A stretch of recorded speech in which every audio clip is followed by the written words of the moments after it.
Naniniwala si Ombudsman Jesus Crispin Remulla na may mas malalim na pakayang paglantad ng 18 dating tauhan umano ni Zaldico. Iimbestigahan na raw ng National Bureau of Investigation ng 18 at ang totoong pagkatao nila. May unang balita si Sandra Aguinaldo. Matapos siyang idawit ng 18 umunoy dating sundalo sa delivery ng pera mula umano kay dating Congressman Zaldico, tingin ni Ombudsman Jesus Crispin Remulla may mas malalim pang pakay ang kanilang paglantad. They're trying to create a political tipping point. What more? Alam na natin yun, di ba? They want a branch of the service to rise up in arms. Yun naman yun eh. Local yan. I think we know who's behind it.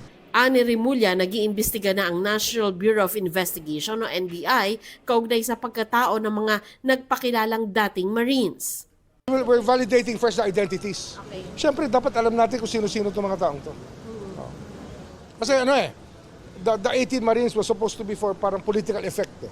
But not all of them are Marines or not all of them are in the active service. And many of them were dishonorably discharged. Na marami ron, discharged, and there's many of them even have had murder cases. Nauna nang sinabi ni Remulla na totoong nakipag-meeting siya sa International Criminal Court investigators sa bahay niya nung Justice Secretary pa siya.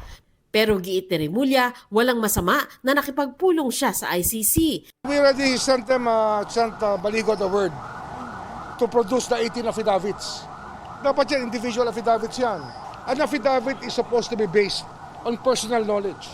Nasa Anti-Corruption Workshop and Summit ng Department of Justice si Remulla kung saan hinimok niya ang mga nagsidalo na maging tapat sa tungkulin at labanan ang katiwalian. Ito ang unang balita, Sandra Aguinaldo para sa GMA Integrated News.